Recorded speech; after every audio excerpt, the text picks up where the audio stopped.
Hello and welcome to the video. We're going to look at the game I played in the Icelandic League. A very tense game and a very important game.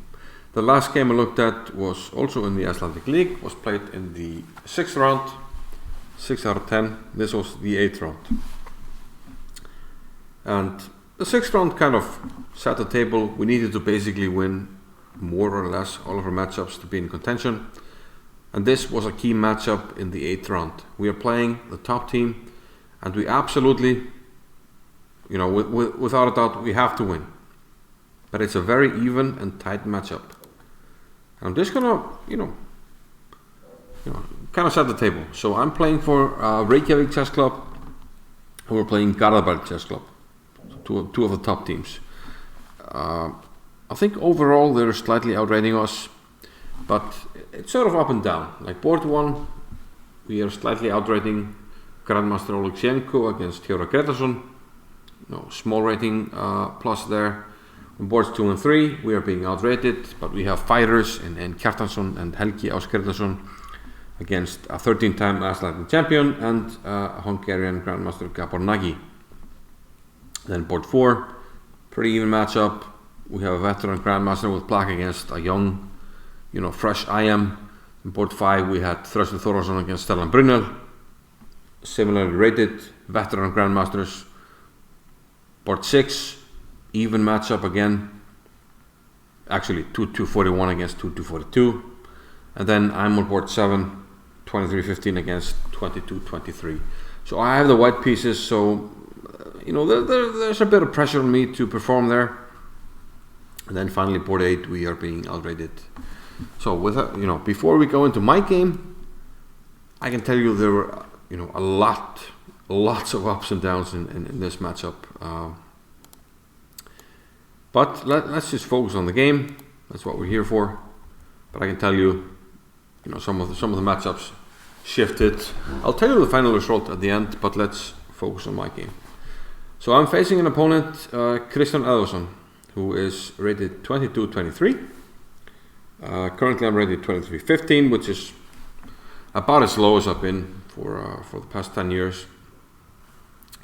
But trying to, get it up again, trying to play more and get more active. And we have some history. We played before. So that's always important when you play somebody. Have you played before? Which openings did you play? So that always plays, into your decisions. What do you play in the opening? And let's just set the table. I played d4.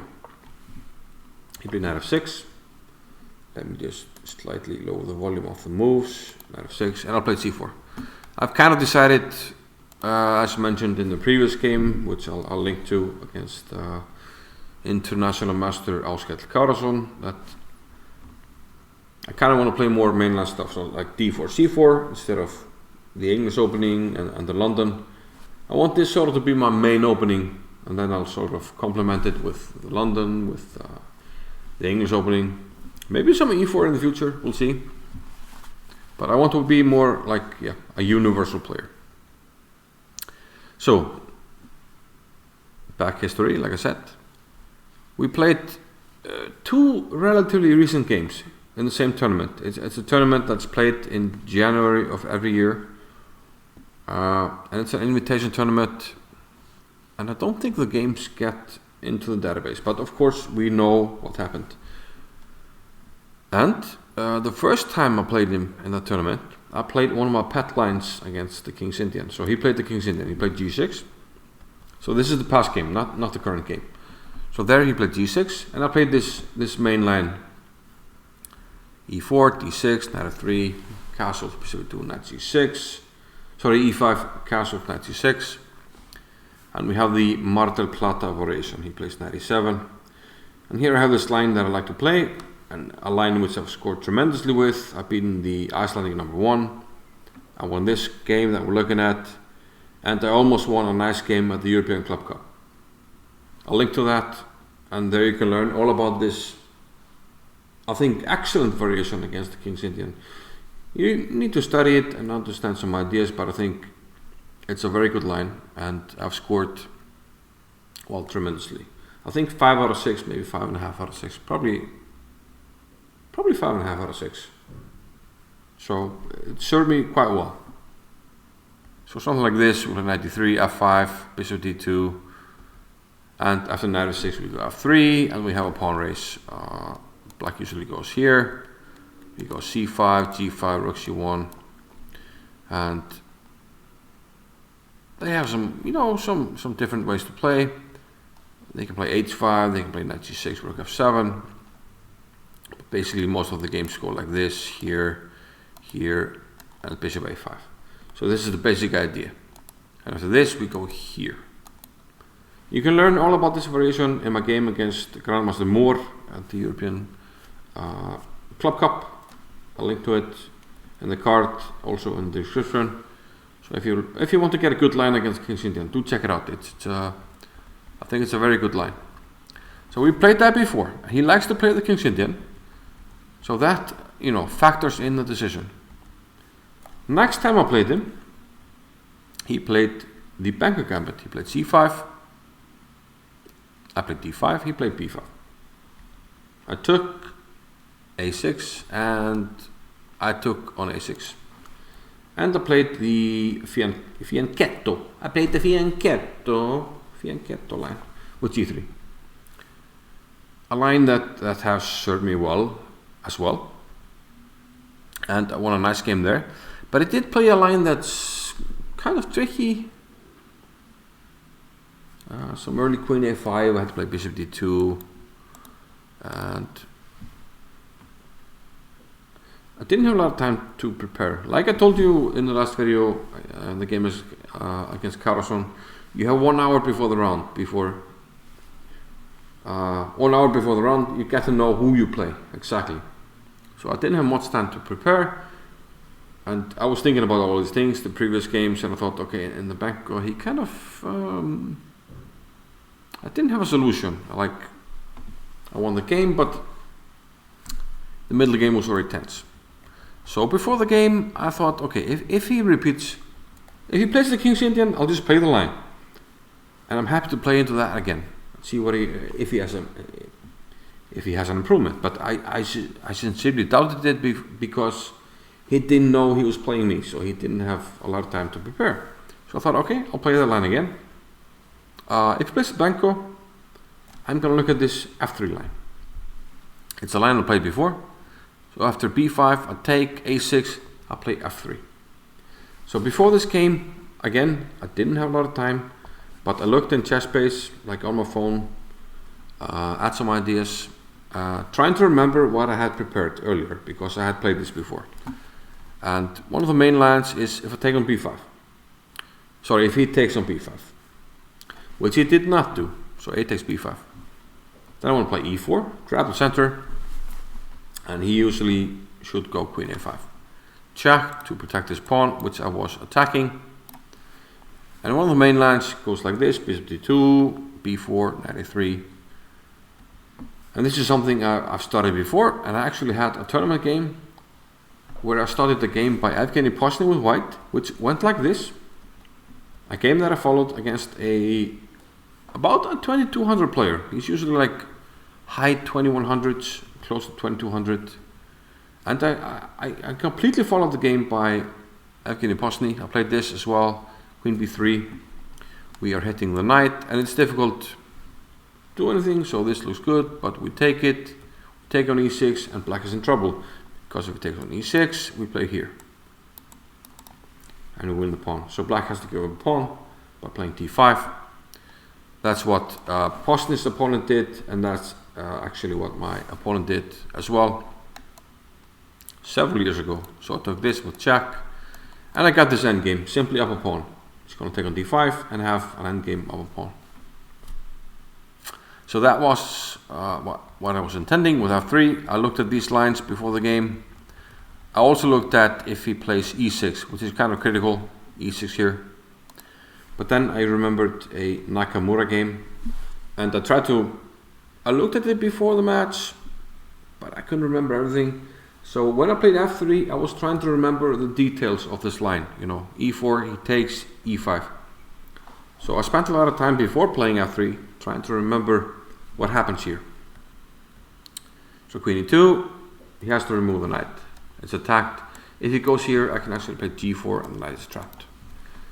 So he has to go to g8, which is a downside of this line. We start attacking d5 and this very tricky move, knight h3, intending knight f4 to hit this pawn. And I started to remember, you know, some lines where we take this, and this is actually the game Nakamura against Vasil Lagraf.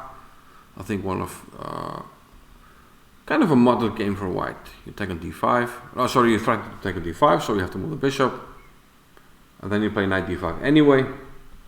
And despite being a piece down, white is actually controlling the action completely. We're threatening this.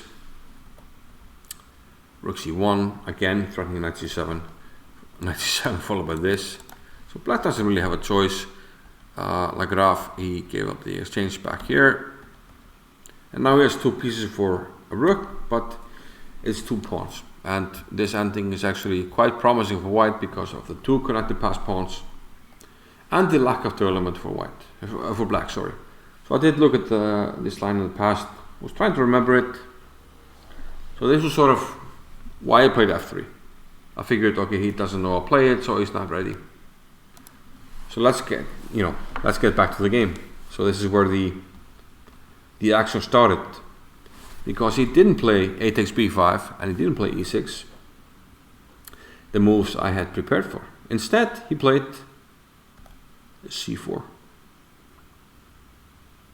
And when he played it, I was like screaming on the inside, because it's a very aggressive line, and if you're not ready for it, you can get in big trouble. And in fact, back in the day when I was playing the Benko gambit myself, especially on the internet chess club, you know, some old blitz games, I used to play this with black, and again with good results, because black gets tremendous play. This is a great line for fast time controls, blitz and stuff like that. So c4. So what are the choices? Black is threatening simply to take on b5. We have to react. If you take on a6, black can probably just take back and protect the pawn. Among other things, he might have better choices, but the principal move is e4. Grab the space in the center. My opponent played e6. If he now plays a takes b5, we grab the center with e5. And even though he might be able to sacrifice a piece to get some play, knight h5 will be met by g4. And the knight drops. Okay, you maybe play this and you get a check here, but white should come out on top. So the knight has to go to g8, and then white just keeps big central control and plays the position. We're not up a pawn like in a normal Benko, but we're pretty happy. So he plays the critical move, which is e6, putting pressure on the center. Here I didn't see anything better than just taking the pawn, took on c4, he takes on b5, and this I anticipated, but I spent a lot of time. And here he was getting a big time edge. He was playing his moves very quickly. I don't know if he knew or sensed that I knew this, but you know, sort of the decisions were all on my side. I was trying to remember, you know, how to play this, what happens, etc. But for black, you know, he just plays this, plays bishop e5, as he did, and the initiative is firmly with black. He's threatening this, take, and then queen b6, double attack, hating this, hating the rook on g1. So I have to react. I protect the bishop. That's what I did. Queen b6. Now I think the computer wants me to play knight e2, but I went for knight h3. I felt more, let's say, more at ease with controlling f2, not allowing bishop f2, taking away my castling rights. So I was happy with this move. No, he took on. No, he didn't take anything. He castled. And again, I'm very much down the clock and what to do. So I need to find a move, and I think this is a good situation. You know, when in doubt, and you can't really calculate everything to the end. He's going to get an initiative either way. You know, he's going to play bishop a6 trade. He's going to play knight a6 and trade. If I don't trade knight b4, you know, etc. He's going to get, you know, some initiative, some tempo moves. He can take on d5, rook e8, etc. But I thought, okay, I can try to calculate, but eventually, you know, principles come out on top. And I thought, okay, I have to get a piece out. I have 3 pieces out. What if I just get one more out? Bishop g5. That's what I did. I calculated briefly. If he takes on d5, I was expecting that. That's what happened, and that's what I did. I didn't see any other like super critical way for him to put pressure on me. And if he does nothing, you know, maybe I castle queenside. Maybe I try to play queen e2, block the diagonal and castle. You know, if he gives me time. Ideas like this might come into play as well. So I thought bishop g5 was like a principal move. And just not to spend too much time because I was getting way down the clock here. So now he took on d5, which I anticipated and was happy with because I want to take on f6. And now he took with the queen. He could potentially take with a pawn. I think I was intending something like... Oh, he took with the queen, but this, I think I was intending maybe something like this, maybe? No, I can't remember. Because there are some ideas, like if I get the queen here, I grab this, there's a big threat. Might have been something like this. But I felt like, you know, if he takes with the pawn, maybe I was... okay. I was probably intending, if he takes with the pawn, even just this, knight f4. Take with the other knight. And then try to get in. I think in either case, you know, if he takes with the pawn, I'm already up material, you know, some pawns, but now his king is weak. And I thought I was getting in. And he thought the same, so he took with the queen.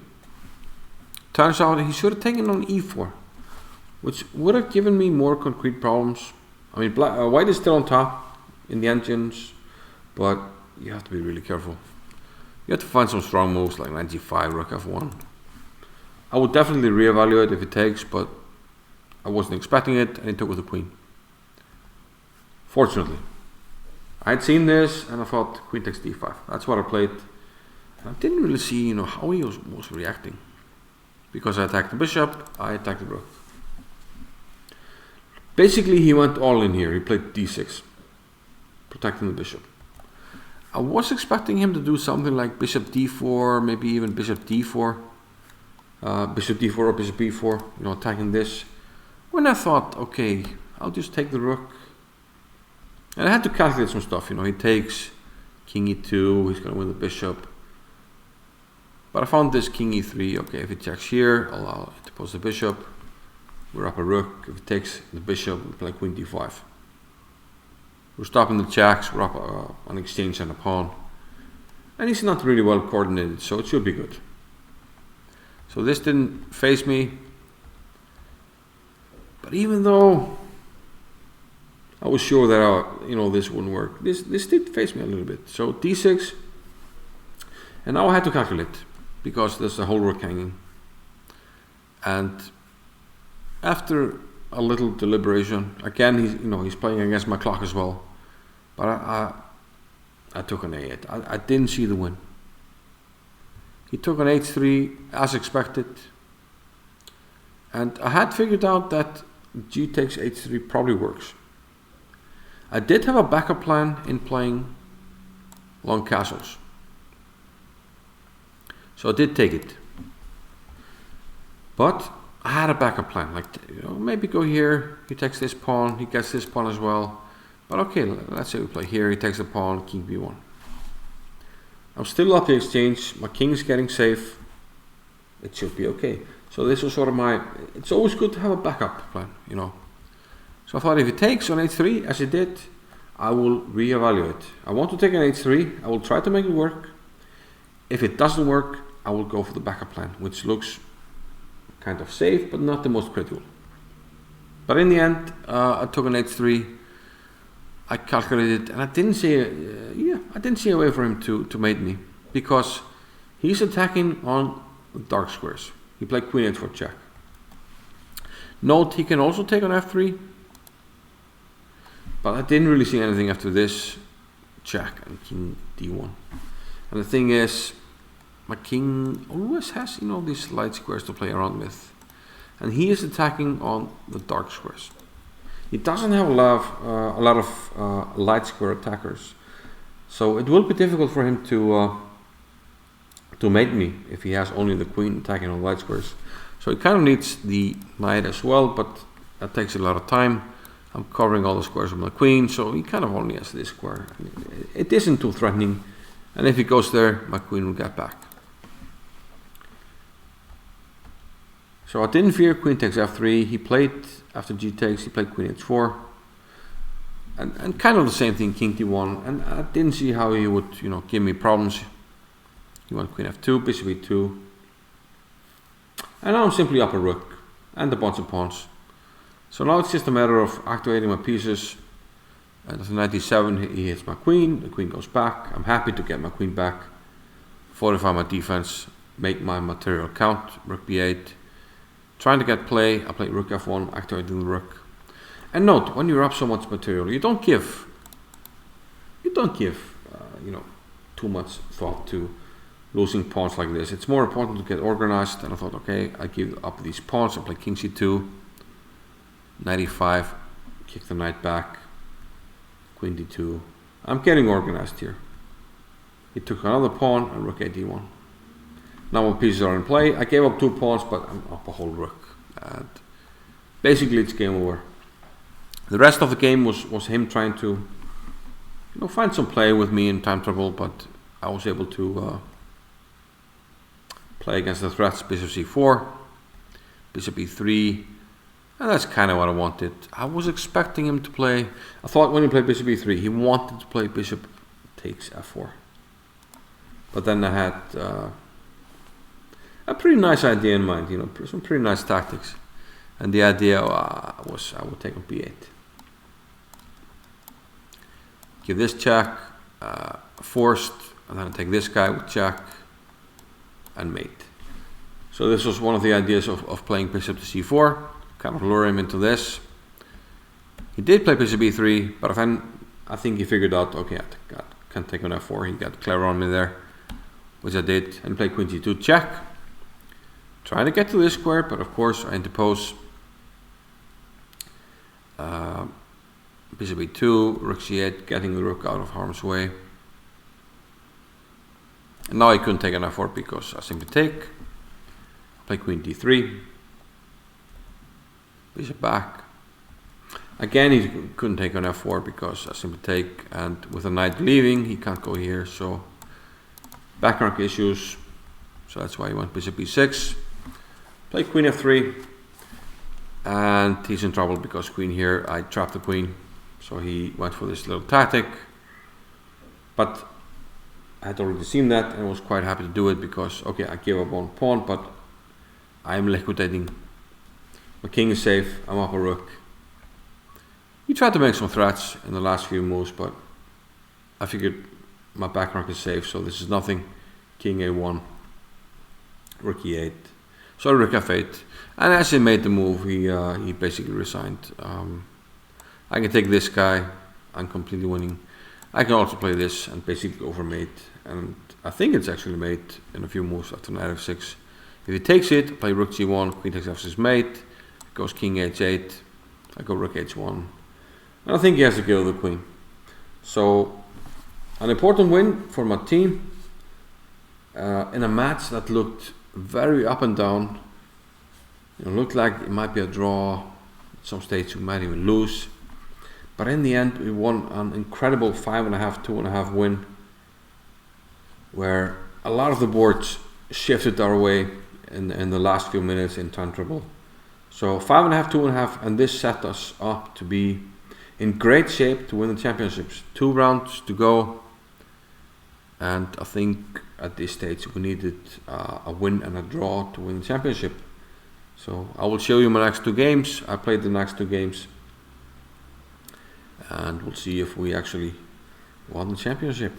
Ooh, stay tuned. So hope you enjoyed it. A very super aggressive Benko gambit line. I spent a lot of time on this one. Was in trouble. Could have gone worse, but managed to defend it and get the win. So a nice start to the second part of the Icelandic League, where I won 2 nice games against plus 2200 strong players. So quite happy with what was going on at this stage. So hope you liked it, and stay tuned. See you soon. Bye bye.